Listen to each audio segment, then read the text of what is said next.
Hey, what's going on? I just found this game, Neo Scavenger, yesterday morning. Fortunately, it was my day off because I put about 13 hours into it.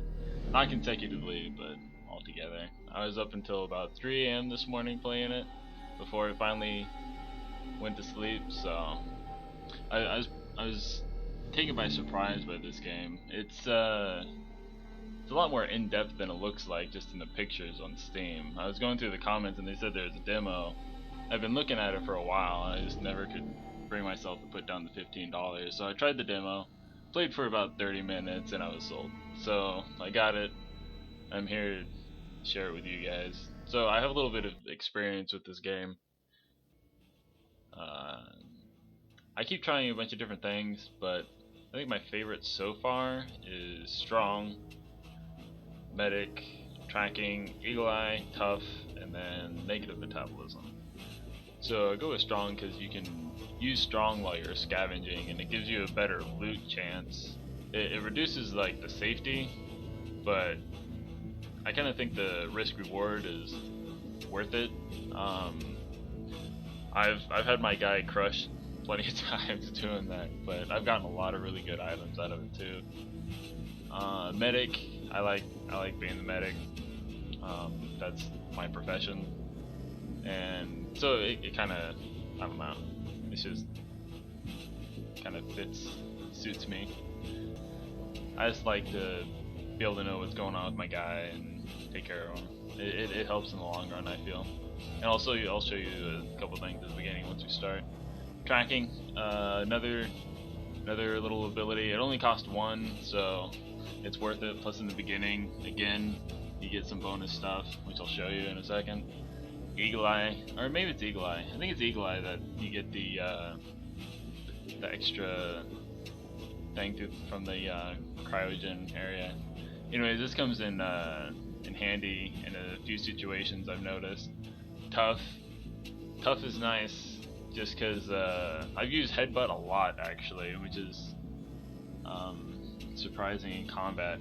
I know it's risky to get up close in hand-to-hand combat, but I've headbutted a lot of people in the game so far.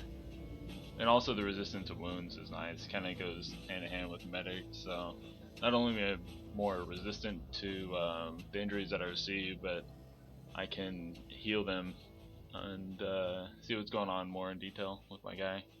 And I picked the negative metabolism because food and water isn't too big of a deal. It seems like I get a lot of sickness because I haven't been purifying my food or water. So I kind of need to work on that. And then healing rate slightly increased, which is actually nice. So I don't really see it as that big of a flaw. All right, let's start. So you wake up disoriented, slumped over the base of an empty cryo sleep pod, still damp from cryo fluid. The thick dust from the floor clings to your skin, leaving a clean spot on the ground, where a large 05 is painted. Across the room there is an open door to the hallway, and a broken window leading outside. Just as you gather your wits, an unearthly scream erupts from down the hall beyond the doorway. Something is coming, fast.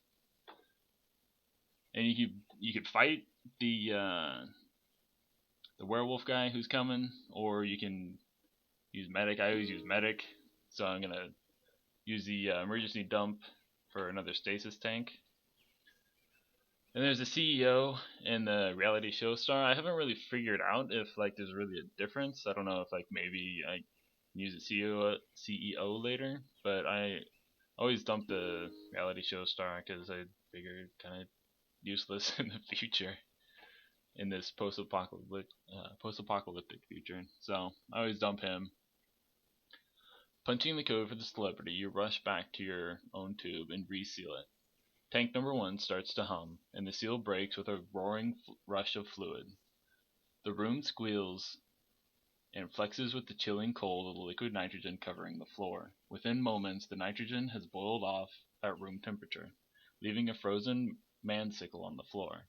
Initially, the dogman backs off, unsure of the commotion that just occurred. However, hunger quickly replaces concern as the smell of the thawing flesh catches his attention. He starts dragging the body off, probably to his lair. and his career was just warming up. Hilarious. Alright, so, tracking in this situation. So it says that you're standing in a cryostasis room, though it looks like you might have been the only survivor. So I use tracking. It says the dust on the ground makes it easy for your trained eye to pick out one set of tracks in particular. They seem to belong to a humanoid dragging something, probably a mantle or cloak. It was here fairly recently, probably in the last 24 hours. Entered through the doorway, walked to your stasis tank, went to the control console, and then left. You'd bet good money that it wasn't the dogman you just faced. Which kinda, when I read that, it's like, okay, so somebody came in and was like checking out the stasis and saw me in here, and I guess I have some sort of purpose, because I figure he's the one who released me and then ran away. But we shall see. We shall see. Let's see. So you search the console, and here's a bunch of information about the different tanks. We were tank number 5, so we are Philip Kindred. We have no data. We were committed back in 2019, 09/15. I don't know what the current time and date and all that stuff is of when this is taking place, but I guess after 2019. I got some billing info. That's about it. I do have a Detroit Savings Bank account. Okay. Anyways, go back, climb out the window because we have nothing else to do here. You decide to go outside and see if you can figure out where you are. Avoiding the broken glass, you step onto the sill and outside, rustling some plants that have grown wild in the area. It's cool outside and damp. Probably morning. The distant report of a gun catches your attention. You cock your head, listening, but it's over as quickly as it started. Obviously you're not alone out here, though that doesn't necessarily comfort you. You're in the parking lot of Geig's cryo facility, but everything looks disused and in disrepair. Plants have pushed their way through the pavement and over the facility. Worst of all, nothing looks familiar. You don't remember this place or even who you are. Your frustration mounts, but you catch it and put it in check. Might as well take a look around. So here we are, on the tiles. It's a tile-based game, turn-based as well, and basically you go around scavenging and just trying to survive, trying to figure out who you are. And so these little magnifying glasses let you know that you can scavenge the area for supplies. The boxes is loot that's already there. So if you go into your item screen, like here, I have glass shards from the broken window that are just sitting there, and that's what the boxes are. It'll indicate that there's just loot just laying on the tile, so you don't have to scavenge and waste any of your moves or energy. So what I do is I scavenge the cryo facility and see Eagle Eye and Medic. So Medic will usually give me a first aid kit, and Eagle Eye usually gives me a, what is that called? Like a Swiss Army knife. What's it called? The multi-tool. Yeah, pocket knife. So Medic gives me this. Oh, hold on, let's switch this around. I don't know, I'm picky about where I put things. So the multi-tool, and then first aid kit. First aid kit usually has different types of medicine and rags, clean rags. I usually put this on my face because it looks cool. I don't know if that actually does anything. It says it's a crude air filter, so I'm guessing like it helps with toxins, but I'm not sure if it does or not. So let's see, what do we got? Amoxicillin, antibiotics, and then just a painkiller. Okay. So I empty those out. I get rid of the bottles. There's dead weight. Now let's grab the pills. Let's put them in here. There we go. Move this over, nice and neat. And it's about all we can do. Actually, we're gonna go inside because you can go down the hallway. And there's another room, exam room 17. Outside the cryo chamber, there's a debris-filled corridor that looks disused. You climb over piles of refuse and rubble, and come across a blocked doorway.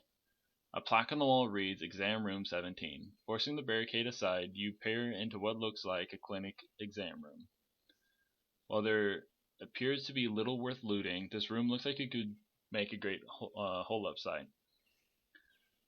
And it says Exam Room 17 has been added to the Hex's campsite, so we can set up camp here if we wanted to. There's this stuff, like this needs mechanic and this needs electrician. Yep, it's a vent. Should be nice if one of those mechanics or maintenance guys were around. So we can't really do anything with that, and same with this, we can't do anything with this. The circuit's pretty fried. It takes someone with electrician skill to even guess if it could be repaired, so we don't have either of those, so it's just kind of a blank room for us to just kind of set up camp if we want to. I actually have never used this room as a camp or a place to hold up, so I just kind of go out and explore. I always go here first, and oh, I got a bypass that. Sorry guys. Anyways, you can read it when you buy the game. How's that?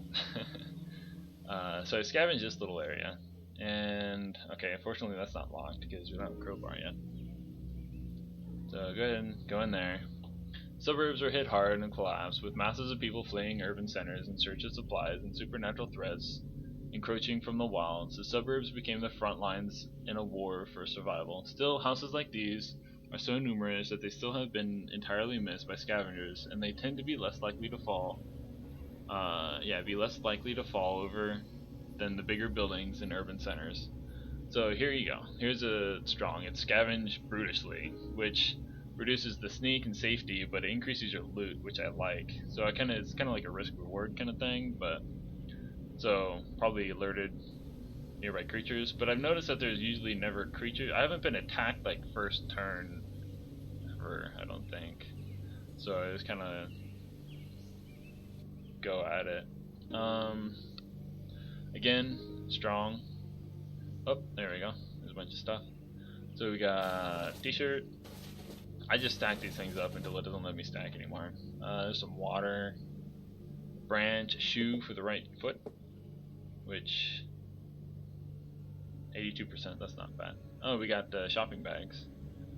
Cool. So we can take these shopping bags, we can use them on our back, which kind of allows us to get more space. I usually carry a few of these with me. Put a knot in there because these tend to like break pretty quick. And then we got some dirty rags and scrap of paper. Let's see, binoculars I don't really care about. I don't really have a mechanic skill. Medium-sized branch. I'm not gonna really do anything with that at the moment. That's about it. Okay, scavenge again. Take out the next mobile home. Strong, good. What do we get? So we got more. That's really bad shopping bag. That's only 8%, so it'll fall apart real quick. We got more dirty rags. Then take that. We have water here, but I'm not in need of water, and I have no way of purifying it just yet, so I don't need to risk it. And we're out of moves, so we're gonna have to go ahead and rest. So we'll go ahead and do that. And player is shivering, but barely. Alright, last place. Storage shed. Storage sheds are mixed bags. Ostensibly there should be some goods inside, but then again, anyone here before you would have known that and cleaned it out. Still, it's worth a shot. So, go strong. And this is what happens sometimes. Oh, wait, let's see. Yeah, I stumbled into a patch of black mold. So this is where like that I put the face mask on.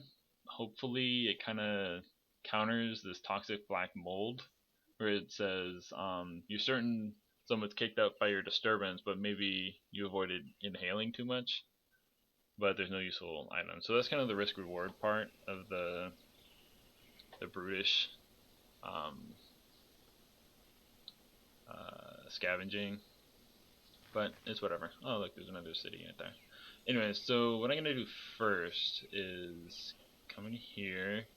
I don't need to scavenge because I don't have botany. Plus, every time I scavenge the woods, it's just like a mushroom or maybe a dead squirrel or something. Nope, not do that. I use it so I can get this big, large branch. Go into craft. Use the branch and glass, and I make a sharpened spear. Bam. And sharpened spear is 100% condition, which is awesome. So I take this multi-tool, and then I use the spear, and good to go. I'll take some tinder just in case I find something to heat with, or a lighter or something. So again, ran out of moves. Oh, look at the melon head. Okay, this guy wants to fight me, maybe?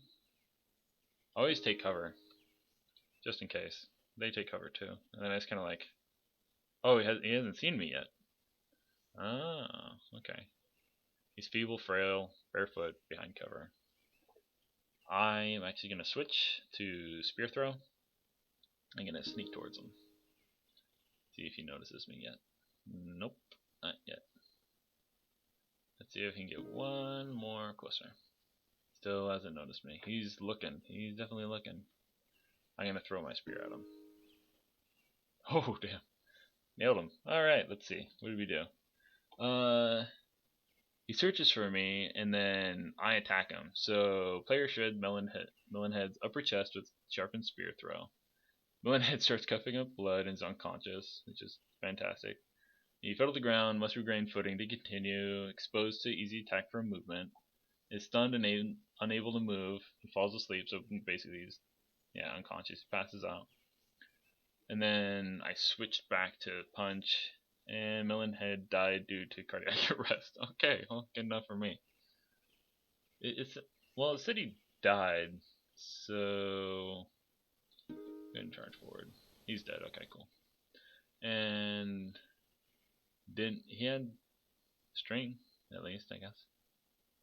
So I'll take the string here. I'm gonna stack frags, take some string, put it here, put that bag in the bagception, and my spear broke. Oh yeah, I threw it at him.